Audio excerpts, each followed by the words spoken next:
Mr. Speaker, members have filed a total of 51 parliamentary questions on NRIC policy and the disclosure of NRIC numbers on Acra's BizFile portal. Second Minister for Finance, Ms. Indranee Rajah, and I will be making ministerial statements to address the issues raised.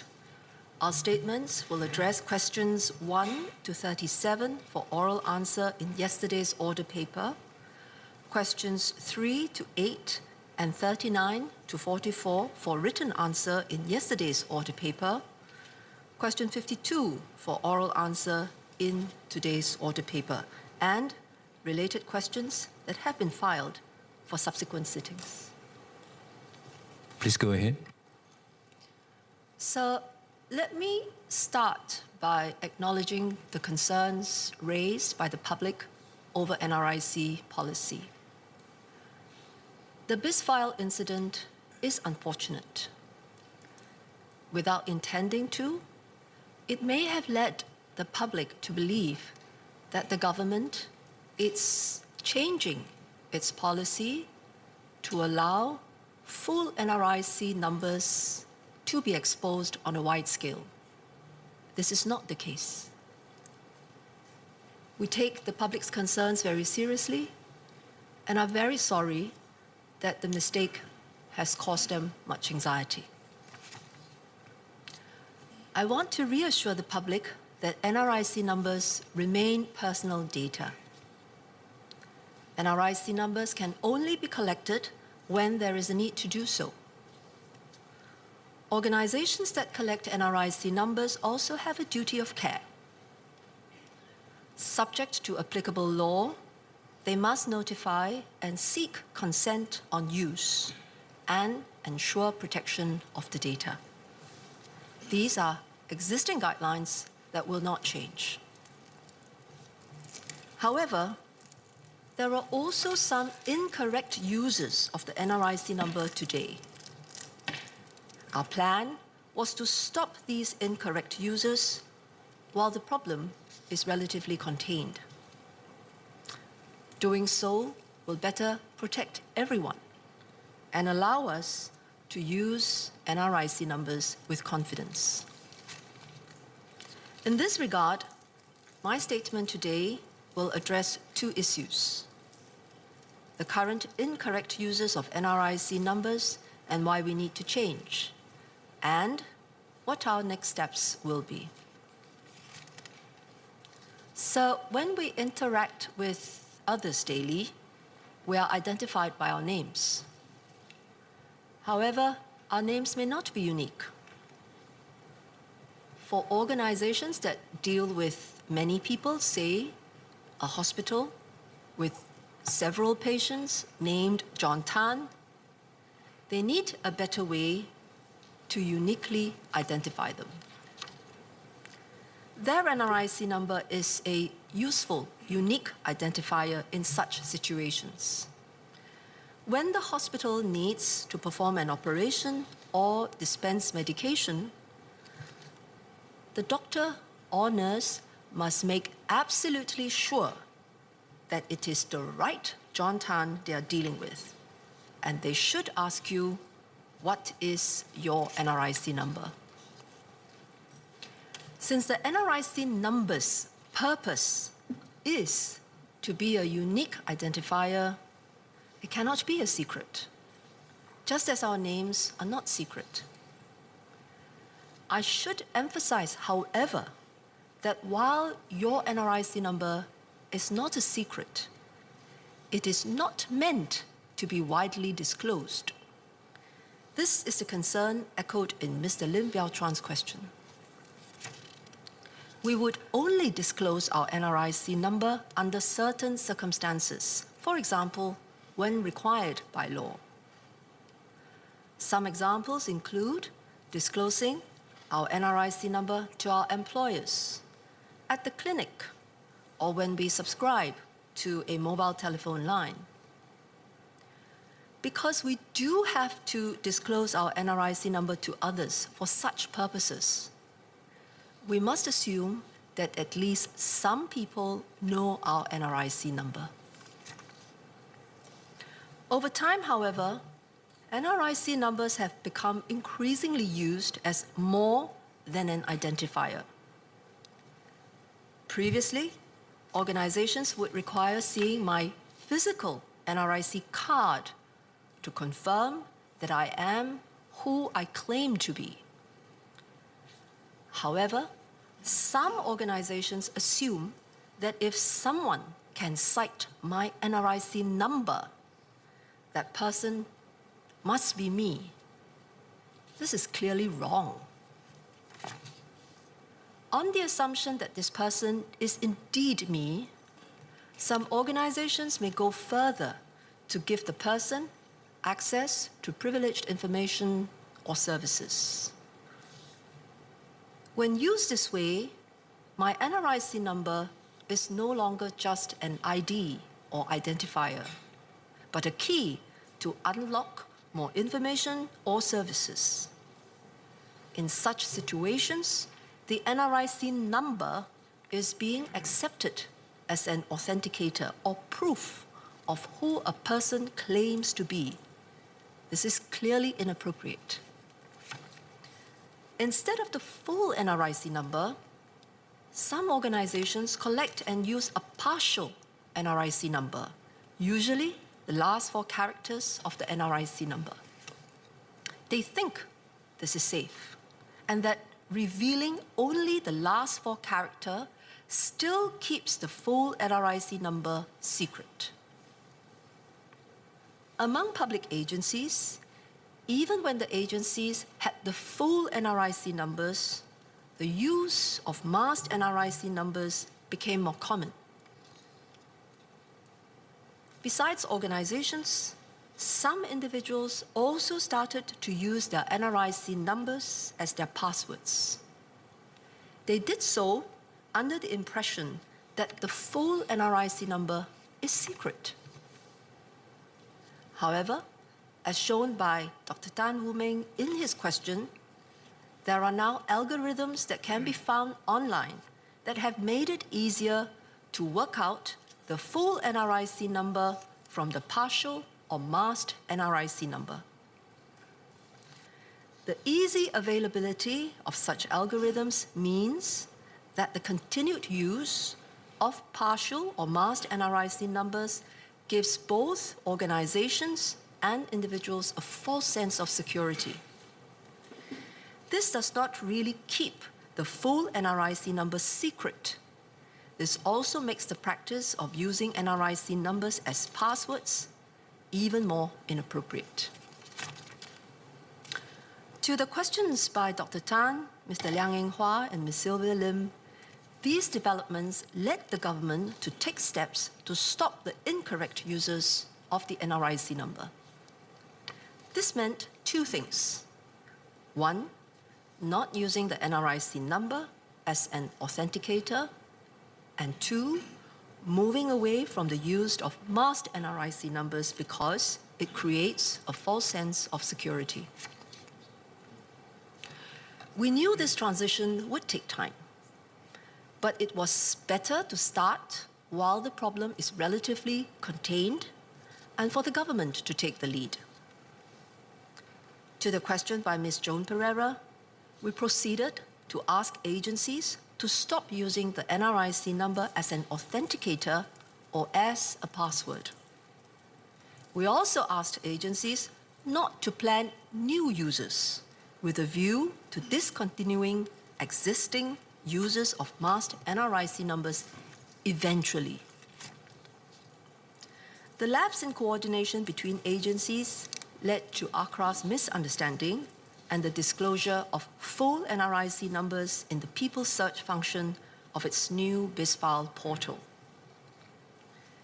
In hindsight, what we should have made clear was that moving away from the use of masked NRIC numbers did not mean automatically using the full NRIC number instead in every case. At no point was our intention to disclose full NRIC numbers on a wide scale. In place of masked NRIC numbers, in some instances, there would be no need for the NRIC number at all. In other instances, names alone or some other identifier would be sufficient. But there could also be instances where full NRIC numbers should be used instead of masked NRIC numbers. Each case would have to be assessed and decided individually.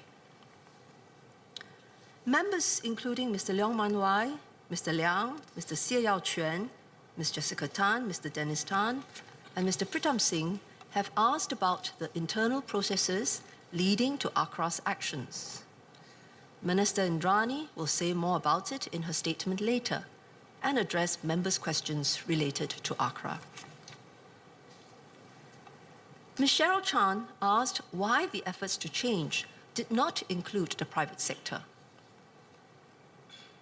The government knew that it would take time for public sector agencies to make the change. We expected that it would take even longer for the private sector because of long-standing practices and habits.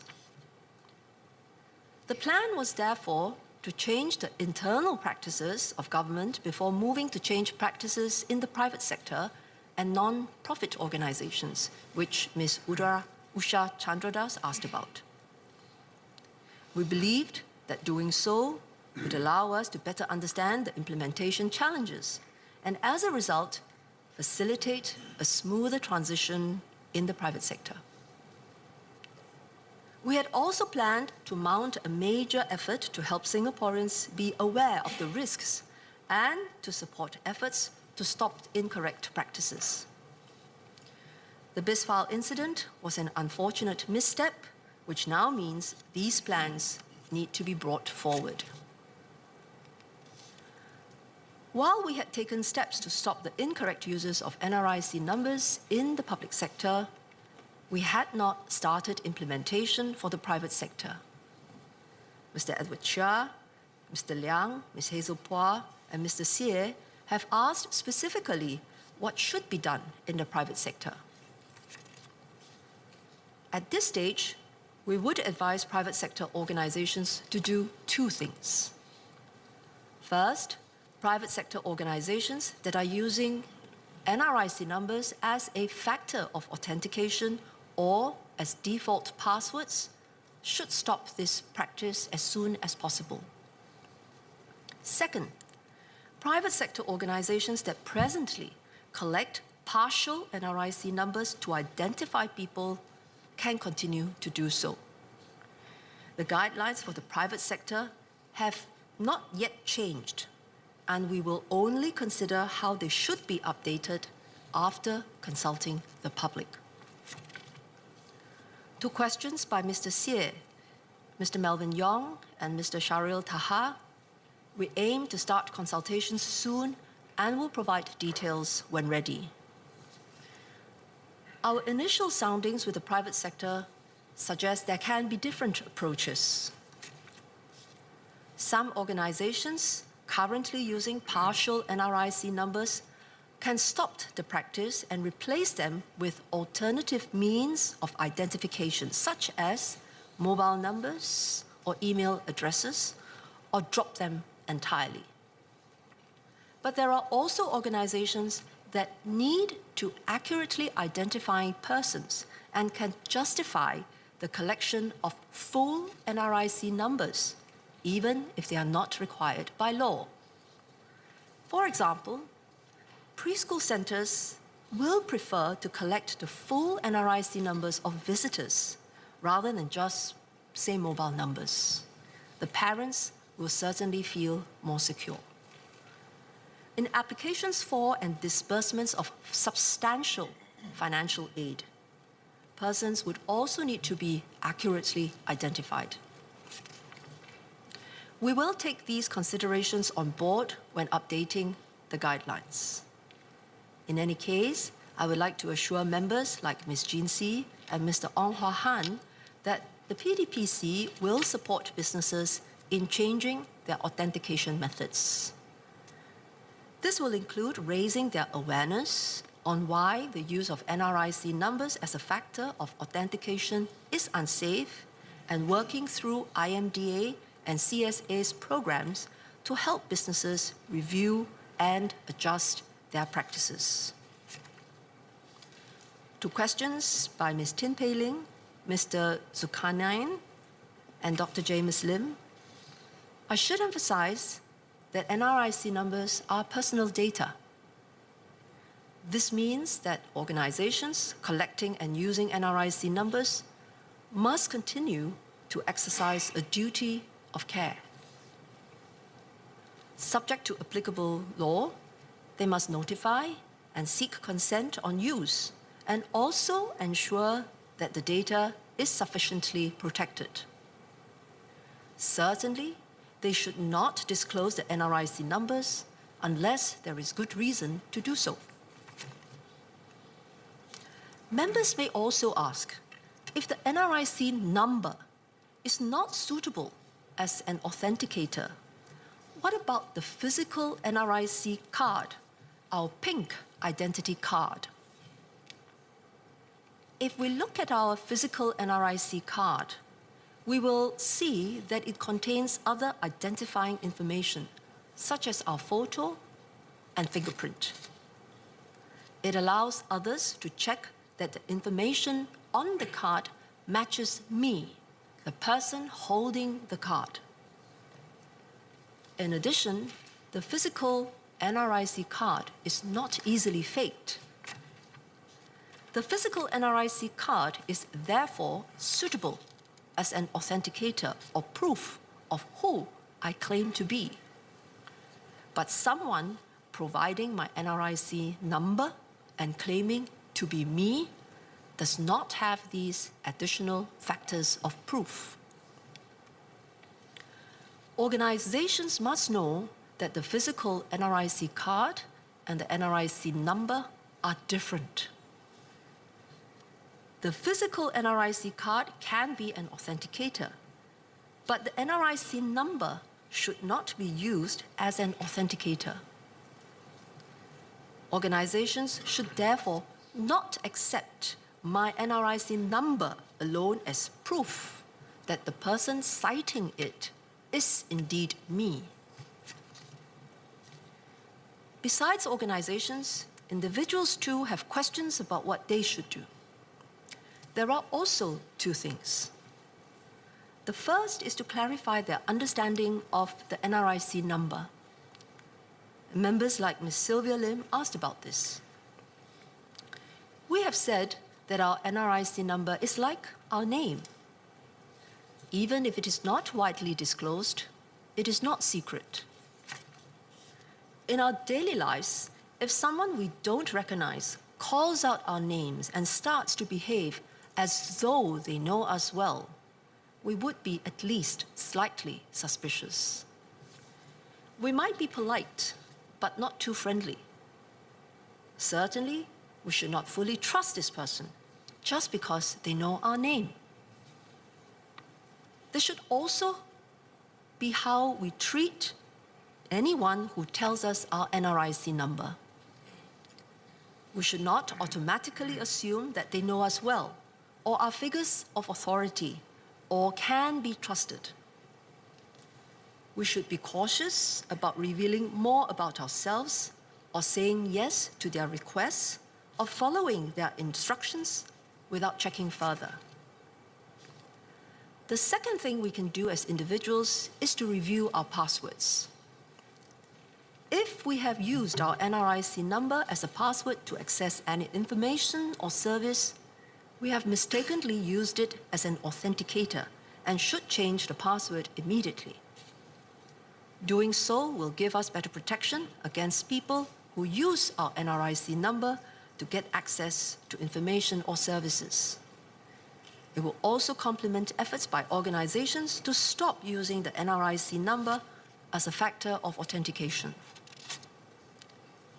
To Ms. Hanny So's question, NRIC-related scams are not new.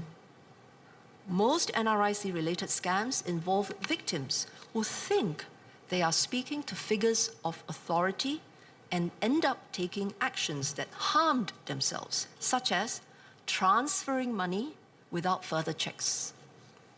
very few cases have involved scammers directly using NRIC numbers to unlock access to valuables. Several members have also asked how to mitigate the risks when NRIC numbers are disclosed. They include Mr. Zulkarnain, Mr. Edward Chia, Mr. Christopher D'Souza, Mr. Ong, Mr. Liang, Ms. Jessica Tan, Mr. Louis Chua, Ms. Cheryl Chan, Mr. Sharil Daha, and Mr. Yip Hong Wing. As I have explained, the risks arise from the incorrect use of the NRIC numbers.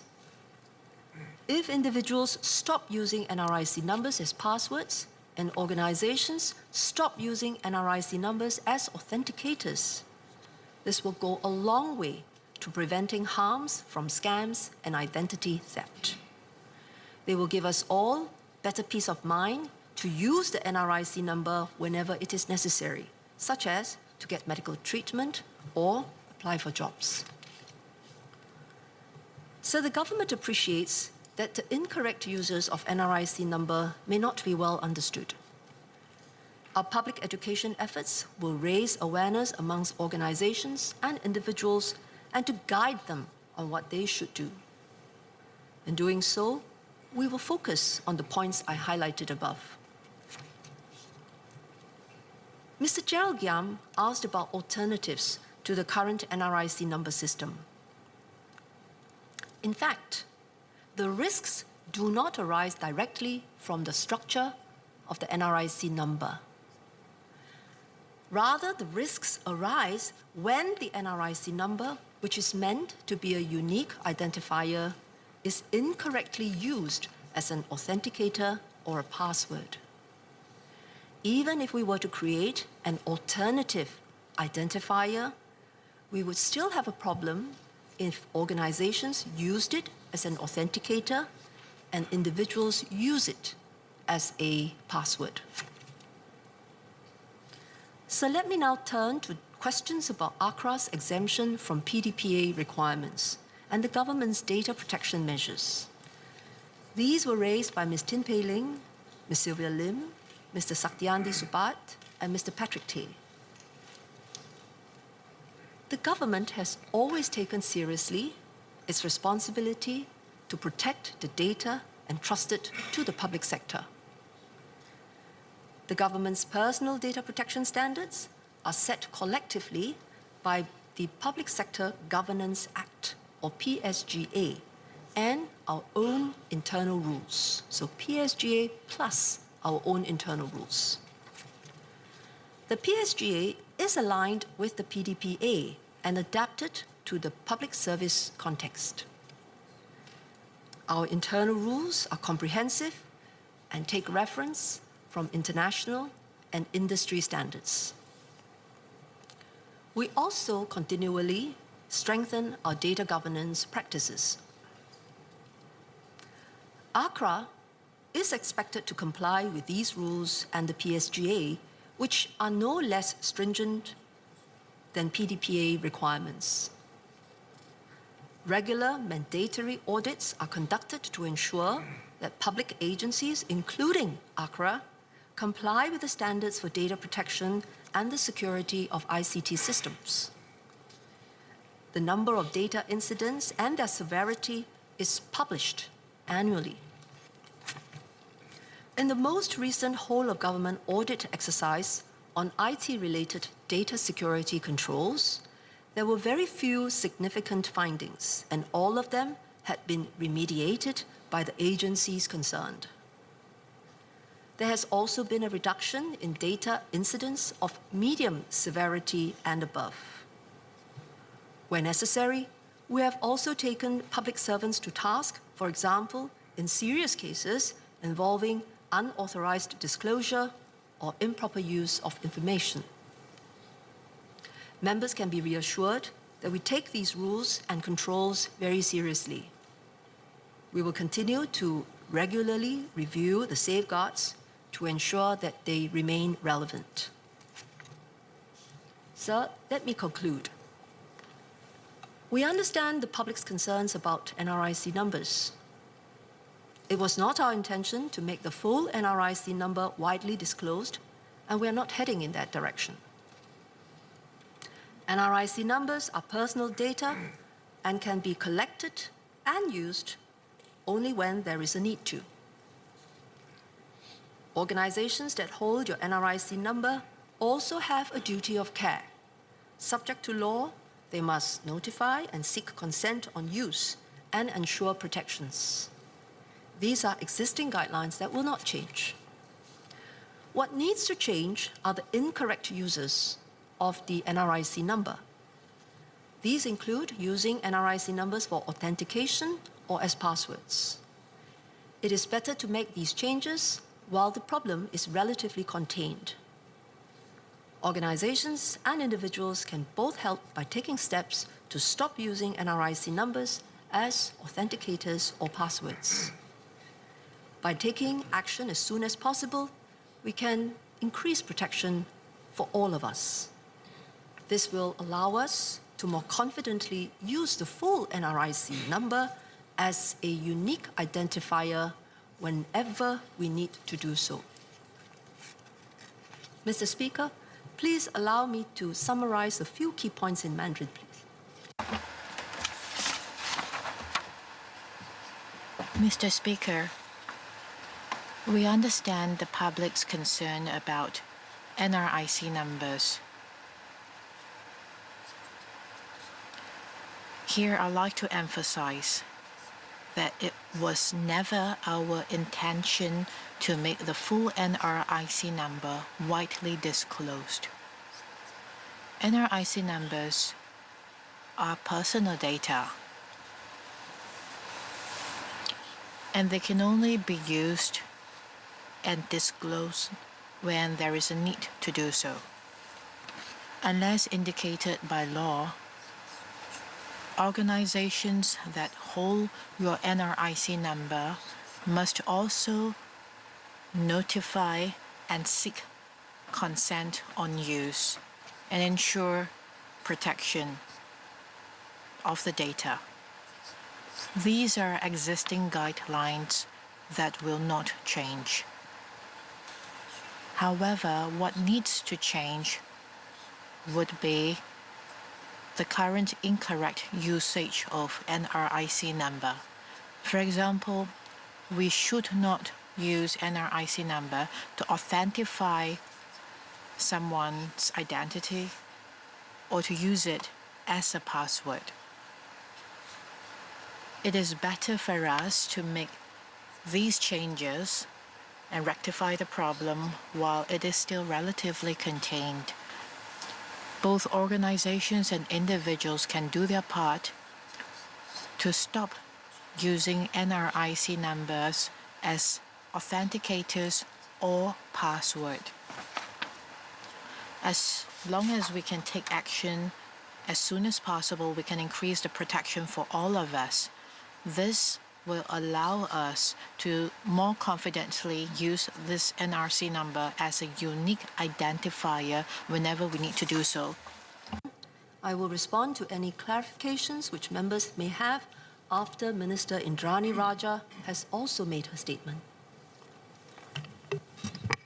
So the second Minister for Finance will indeed also be making a related ministerial statement. I will allow members to raise points of clarifications on both statements after Minister Indranee's statement. Second Minister for Finance.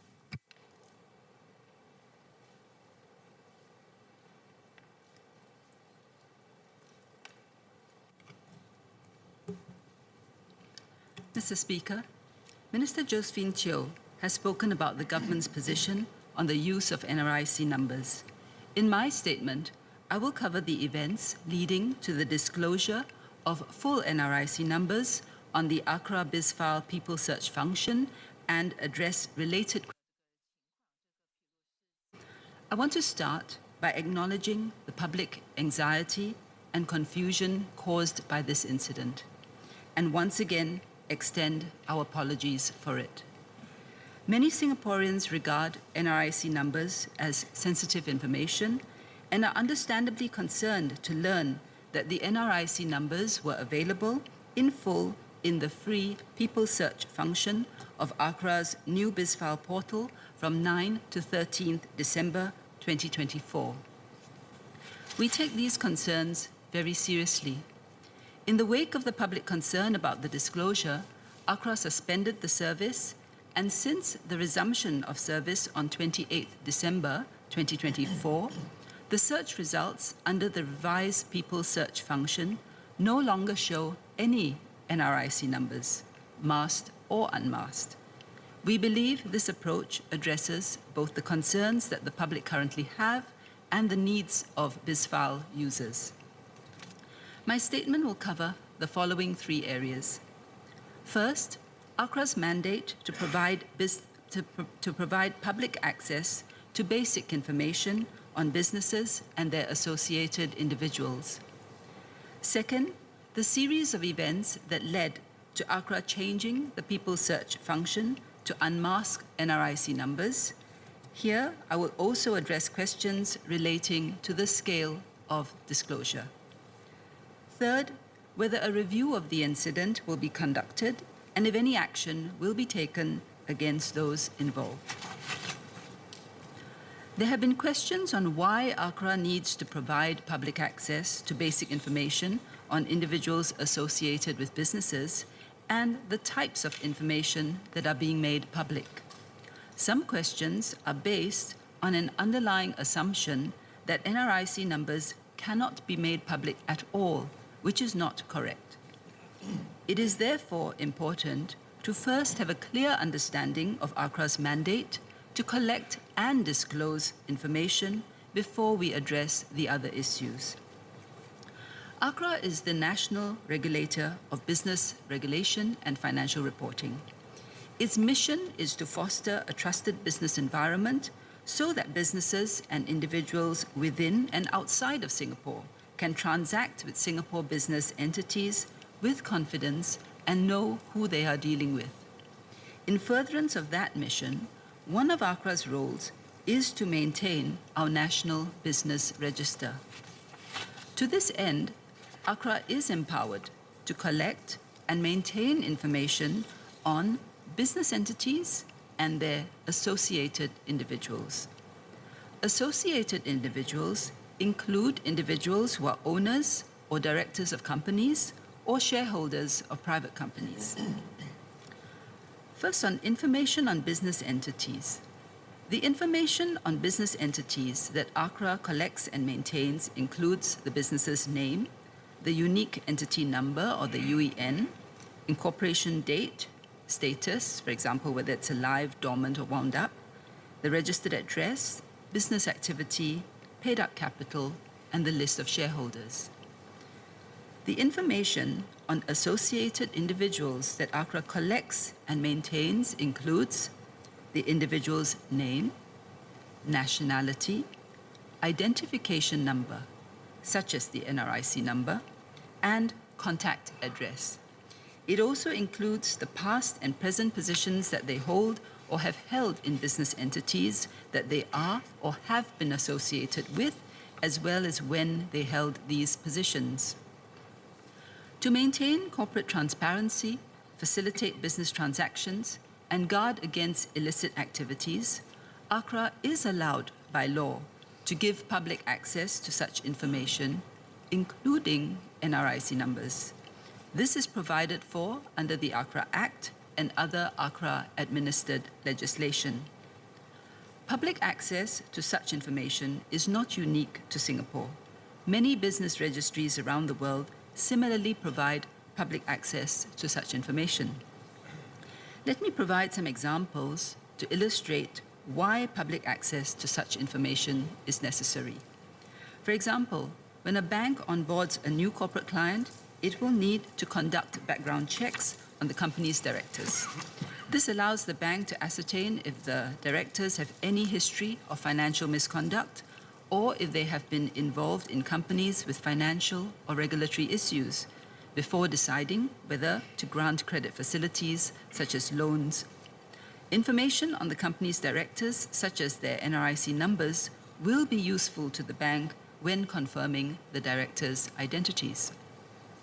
When companies and investors do business with each other, or when they are considering mergers and acquisitions, they would normally need NRIC numbers to facilitate due diligence checks on the identities and shareholdings of their counterparts' company directors.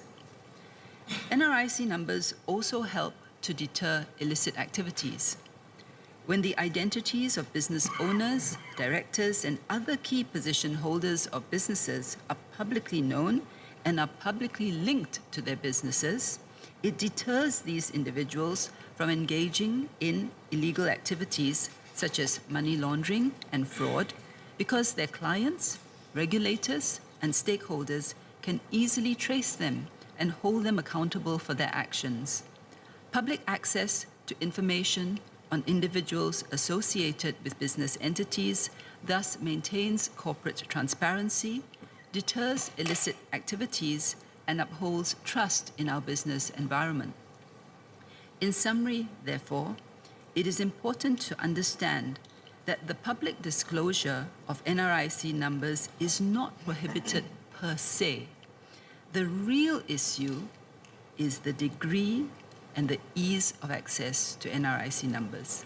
Let me just repeat that because it's important. I think that people understand this.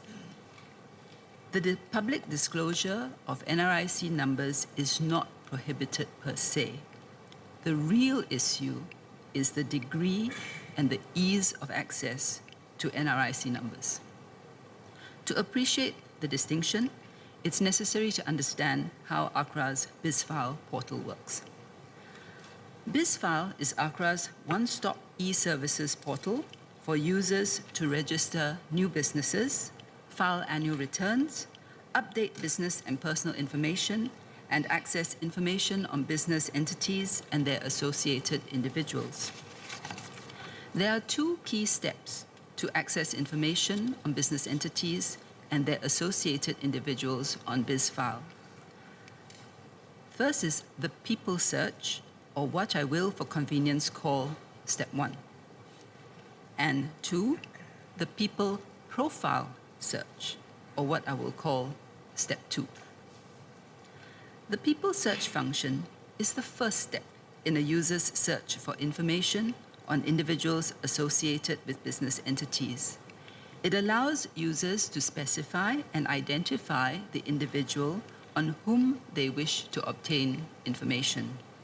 This function is free, and I will explain how it works. On the old BizFile portal, which was in place before 9 December 2024, users could do a name search, which would return a list of individuals with the same searched name and their masked NRIC number.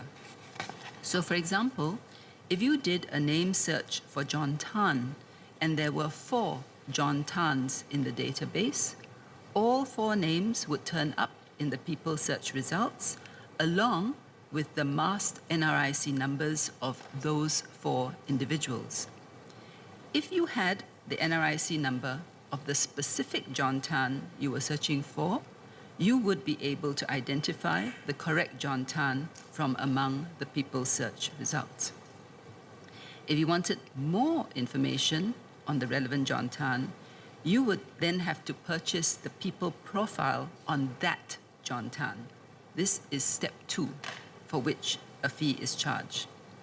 The people profile contains additional information such as the individual's full name, full NRIC number, contact address, associated businesses, and past and present positions that they held or hold.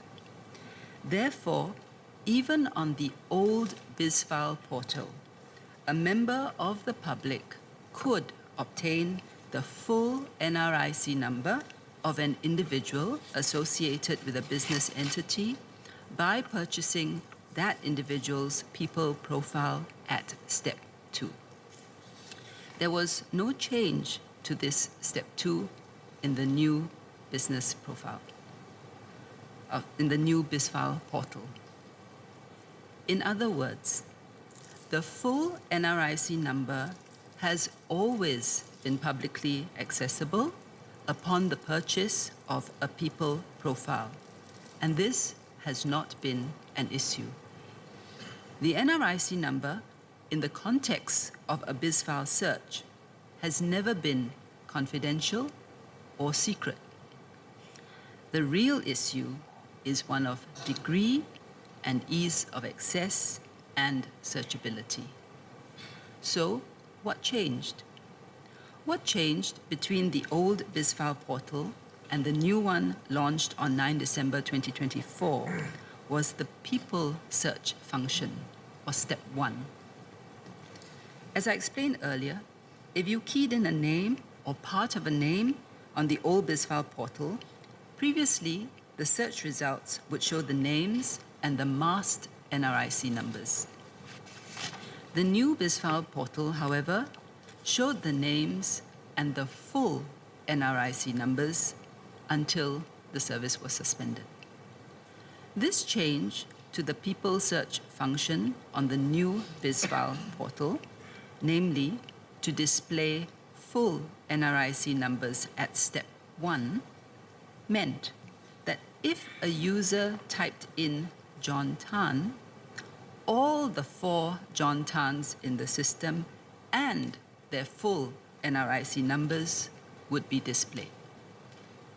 However, this change also meant that the public had free access to the full NRIC numbers of any individual in Acra's database. This understandably caused public concern, since many Singaporeans view their NRIC numbers as sensitive and confidential information. Acra has since revised the people search function such that it only returns names and no longer displays any NRIC number, whether masked or unmasked. Mr. Ang Wei Neng, Ms. Joan Pereira, Mr. Liang Eng Hua asked about the events that led to Acra unmasking NRIC numbers in the people search function. As mentioned at the press conference on 19 December 2024, we are thoroughly reviewing the incident to ascertain what exactly happened. The review is underway, and I do not want to prejudge the outcome, but I will share the key facts that have been pieced together so far. MDDI had concerns about how NRIC numbers were being used, as Minister Josephine Teo has explained in her ministerial statement. Consequently, in July 2024, MDDI issued a circular minute directing all government agencies to 1. Stop using NRIC numbers as authenticators or passwords, and 2. Cease any planned use of masked NRIC numbers in, for example, new business processes and digital services. Acra understood the directive to mean that it had to unmask and display in full the NRIC numbers in the people search function on the BizFile portal. Acra had internal deliberations about the risks of unmasking NRIC numbers in its people search function, including the possible impact on personal data protection. Acra then sought MDDI's clarification on whether it was required to unmask NRIC numbers in the people search function on the new BizFile portal. However, due to a lapse in coordination between MDDI and Acra, Acra continued to understand, mistakenly, that the directive to cease the use of masked NRIC numbers in new digital services required Acra to unmask and disclose in full the NRIC numbers. Hence, Acra disclosed full NRIC numbers in the people search function when the new BizFile portal was launched on 9 December 2024, as they thought MDDI required them to. Let me stress this. It was not the government's intent for agencies to make data sets of NRIC numbers in their possession widely and easily accessible. Minister Josephine Teo has since explained, both at the press conference on 19 December 2024 and her ministerial statement earlier, that when MDDI told agencies to cease the use of mass NRIC numbers, that did not automatically mean using full NRIC numbers in every case. Instead, MDDI's policy intent was for agencies to, 1, not use NRIC numbers at all unless necessary, 2, use other identifiers in lieu of NRIC numbers where this was adequate, and 3, in certain cases, such as in medical settings, where the use of NRIC numbers is required by law or necessary for accurate identification, use full NRIC numbers. MDDI has acknowledged that they should have made this clear. With the benefit of hindsight, it's clear that there were gaps in the communication and understanding of MDDI's policy intent. The government is reviewing this lapse in coordination and communication between MDDI and Acra, and I will elaborate on the scope of the review later. Mr. Seyao Chuan asked about the length of time taken by Acra to decide to disable the People Search function. When public concerns first surfaced on 12 December 2024, MDDI and Acra needed time to assess whether the disclosure of full NRIC numbers in the People Search function was consistent with MDDI's policy intent, as well as the feasibility and lead time needed to effect alternatives. Disabling the search function was a last resort, given the impact on businesses and individuals who might need to use the People Search function to conduct their due diligence checks. It was eventually agreed, out of the possible options, temporarily disabling the People Search function would best address public concerns while Acra reviewed the People Search function. The function was disabled on the night of 13th December 2024. Therefore, the agencies could have been more prompt in their response. Therefore, while the agencies could have been more prompt in their response, one must also have regard to the various considerations they were balancing at the time. As part of the review, we will study how the government could have responded more quickly. Associate Professor Jamus Lim asked if Acra intends to extend its fee-based tiered access policy to more personal data. Acra has no plans to do so. The issue here, as I have explained, is not about collecting or disclosing more personal data, but the ease of access to and the searchability of existing personal data that is currently publicly accessible. Let me now move on to the queries about the scale of the disclosure. First, I should emphasize that Acra's database does not contain information on all Singapore citizens. It contains information only on individuals who are reflected in filings or lodgements made with Acra. These are individuals who are or have been involved in Acra-registered entities, such as companies, partnerships, as well as non-profit organizations that are companies limited by guarantee. If you or your authorized representative have not made any filing with Acra before, your NRIC number would not have been collected or shared by Acra. However, if you have incorporated a business or assumed a board directorship, your information would have been collected and made publicly available through the People Profile or Step 2. The fee imposed at Step 2 acts as a filter and makes it more likely that those accessing the People Profile information would have a good reason for doing so.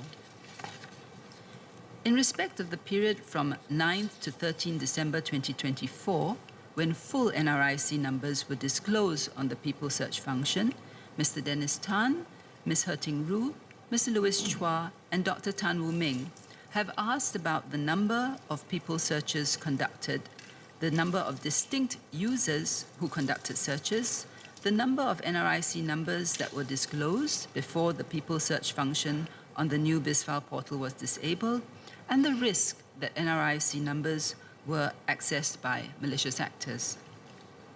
Based on the investigations so far, more than 500,000 queries were made on People Search during that 5-day period from 9 to 13 December 2024. This was much higher than the usual daily traffic of 2,000 to 3,000 queries. The bulk of these queries were made on 13th December 2024, the day after news of the NRIC numbers on the new BizFile portal broke. These searches came from an estimated 28,000 IP addresses, most of which were from Singapore. We are unable to identify the exact number of NRIC numbers that were disclosed through these queries, as the BizFile portal is not configured to track individual queries for the People Search function. Acra and GovTech have since conducted a security review and identified that the security feature in the People Search function designed to distinguish between human users and computer bots was not working as intended. This has since been fixed. Thus far, we have not uncovered any known threat actors based on the IP addresses that were used to make the People Search queries between 9 and 13th December 2024.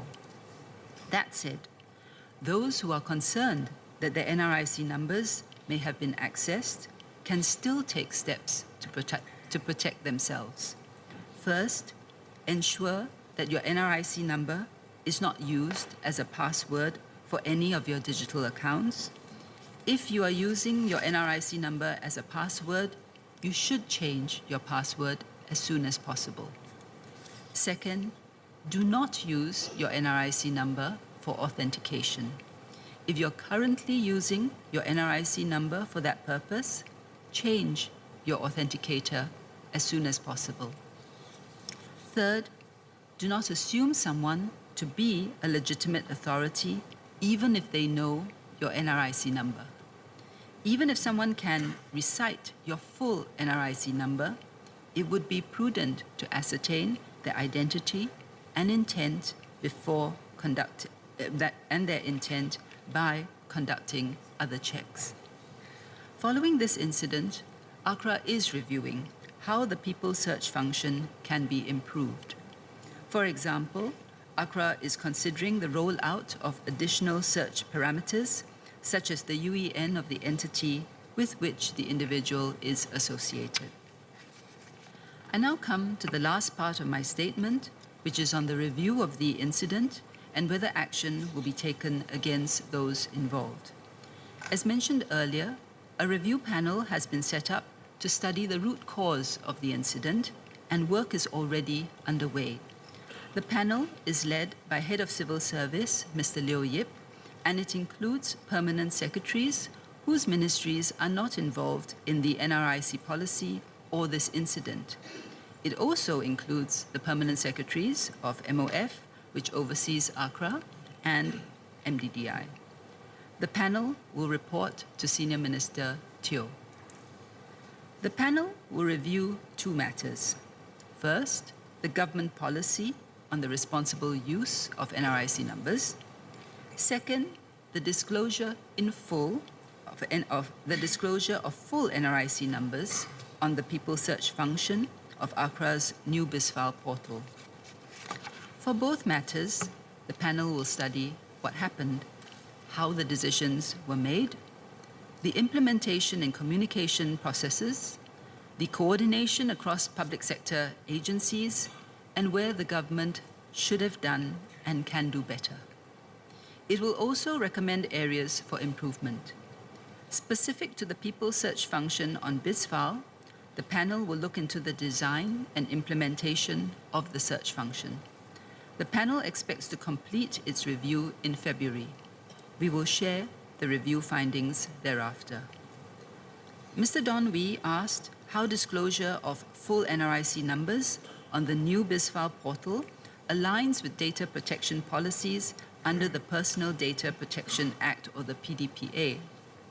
First, in the interest of corporate transparency, ACRA is legally allowed to disclose certain information, as I explained earlier. Second, beyond such permitted disclosures, ACRA, as a public agency, is required to meet personal data protection standards set out in the Public Sector Governance Act, the PSGA, and Government Instruction Manuals, or IMs, which are standards similar to those under the PDPA. The PDPA applies to the private sector, whereas public agencies like ACRA are governed by the PSGA and the government IMs. As the panel is still ascertaining the full facts of this incident, it would be premature to conclude definitively whether there has been a breach of the PSGA or the government IMs. As for whether action will be taken against those involved, that depends on the outcome of the review. Based on the panel's preliminary findings, the incident seems to be a genuine case of miscommunication born out of insufficient understanding of the policy intent and each party's needs and requirements. Nevertheless, if the panel uncovers facts that suggest actionable wrongdoing or serious lapses, it will refer the matter to the relevant bodies or authorities for further disciplinary or legal action. Mr. Speaker, in conclusion, there are 3 key points I wish to reiterate. First, providing public access to information on business entities and their associated individuals, including NRIC numbers, is part of how ACRA upholds corporate transparency and deters wrongdoing. But this information only pertains to ACRA-registered entities and individuals who are reflected in filings or lodgements made with ACRA. ACRA does not have the NRIC numbers of all Singapore citizens.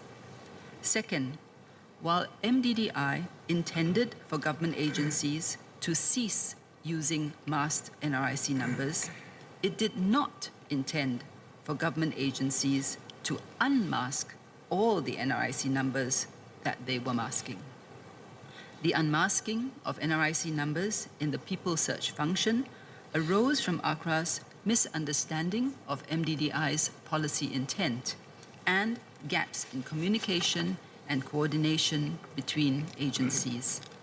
That said, even if ACRA had been laboring under the wrong impression, it should have been more mindful of the need to balance corporate transparency and the likely public concerns over the ease of access to and searchability of personal information in the People Search function on the new BizFile portal. Third, the government will learn from this episode and do better in the future. We are reviewing this incident thoroughly and will in due course share with the public the lessons learned. Let me conclude by saying something on behalf of ACRA. ACRA has acknowledged its mistake and is very sorry that this has happened. Since then, it has been doing its utmost to put things right and do better. They worked throughout the festive period to get the revised People Search function in place and to test and check the system. At the same time, they have been assisting BizFile users in navigating the revised search function. ACRA will work on improving its services and step up its data management measures. It will also support the review panel in identifying what went wrong and what could and should have been done better. This brings me to the end of my statement, Mr. Speaker. May I suggest that members seek clarifications in 3 segments. First, on the government's position on the use of NRIC numbers. Second, on the events that led to the unmasking of NRIC numbers. And third, any other clarifications. Before I call on honourable members for your clarifications, I just wish to point out standing order.